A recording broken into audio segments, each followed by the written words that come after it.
Andrea Rognoni. Ci troviamo a Fontainebleau, una residenza davvero unica al mondo, residenza dei grandi imperatori francesi. L'Avanguardia di Arte Nord ha scelto per celebrare, diciamo, la festa di mezza primavera, la tradizione di Beltane, della Beltane celtica, di andare nella terra degli antichi Celti, ma anche della grande, immemorabile, perché è così lunga e così grandiosa, storia dei re e degli imperatori francesi. Ma in particolare in questi giorni a Fontainebleau si sta celebrando una festa unica nel suo genere, che è legata ai 200 anni dall'addio di Napoleone a Fontainebleau, alla grande residenza con parco, giardino, appartamenti enormi e lussuosissimi che per tantissimi secoli hanno accompagnato la vita dei re e degli imperatori. Essendo diventato anche lui imperatore, ma intuendo di essere ormai al declino della sua grande fase politica, tenete conto che nessuno al mondo è riuscito mai a superare i 20 anni di potere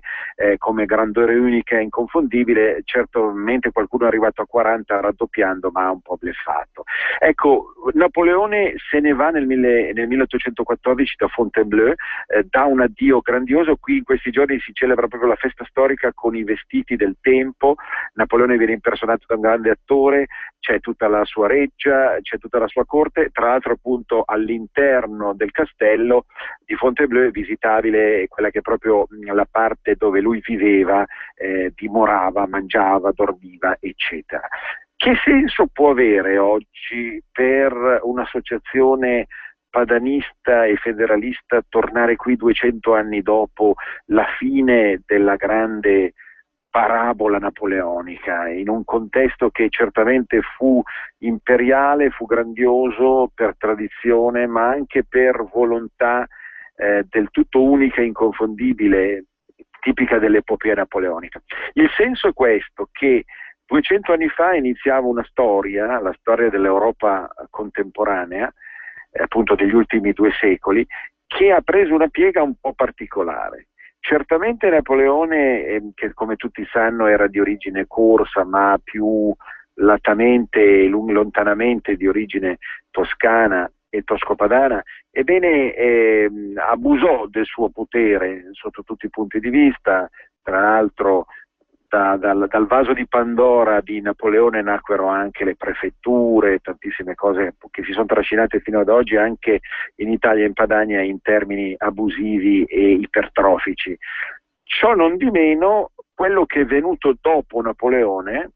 in questi 200 anni paradossalmente ha creato i presupposti per un malumore che si è trascinato fino alla fondazione dell'Unione Europea e agli ultimi esiti della stessa. Perché? Perché da una parte col congresso di Vienna, naturalmente che verrà celebrato compiutamente poi l'anno prossimo, ovvero per i 200 anni, si cerca di recuperare quella che è l'antica struttura monarchica, di ispirazione religiosa, anche di ispirazione da alleanza tradizionale della fede, ma dall'altra parte va avanti un processo a base illuministica che porta poi all'irrobustimento degli stati-nazione in senso laico, ma soprattutto in senso centralista, quale appunto la Francia, la Spagna, l'Inghilterra e in parte anche la stessa Germania. Ecco, l'importante è capire come l'addio di Napoleone da Fontainebleau vada rimeditato oggi come una possibilità, una chance che noi abbiamo di cercare di capire come rifondare l'Europa. Ecco, rifondare l'Europa, la parola giusta, come avevano in mente 200 anni fa dei personaggi che adesso sarebbe troppo lungo descrivere ed elencare. Ma ripartire da una delle regge, delle dimore più belle del mondo, ecco, come appunto Fontainebleau, per certi aspetti ancora più grande e interessante di Versailles, dimora estiva, dove tra l'altro ebbe modo lo stesso nostro padanissimo Goldoni di mettersi in luce più di 200 anni fa, verso la fine del Settecento, inizio dell'Ottocento, con le Bourreaux Bienfaisantes, il Burbero Benefico, una delle commedie più belle, più interessanti, più singolari della storia del teatro goldoniano. Fuggito lui stesso, Goldoni, non dimentichiamolo, a quello che era un ambiente asfittico della Padania di allora, che naturalmente doveva subire tutte le mene di tantissime forze già allora poco piacevoli e poco produttive, e il Goldoni ebbe modo di fuggire qua a Parigi per dare forse addirittura il meglio di se stesso. Ebbene, ritornando a bomba e cercando anche di chiudere, perché i nostri collegamenti diciamo dal mondo d'Oltralpe, per quanto celtico, gallico e amorevolmente e piacevolmente alleato attraverso il Front National con le nostre forze politiche, ebbene necessita di tempi più brevi di una normale trasmissione. L'importante è capire che Fontainebleau, come tutte le grandi regge imperiali, può dare uno spunto per rimeditare sul senso e significato di un'Europa diversa, di un'Europa paradossalmente più larga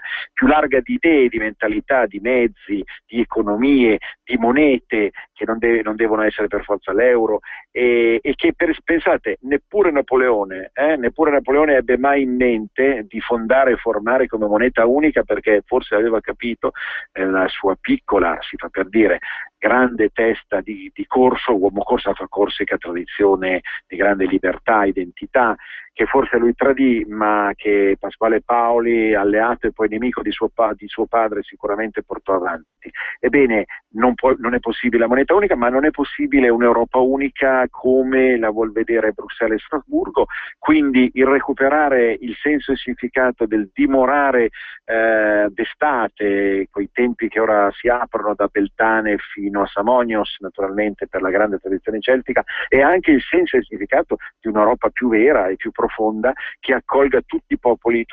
veri, naturalmente. E con questo auspicio io appunto vi voglio salutare da Fontainebleau,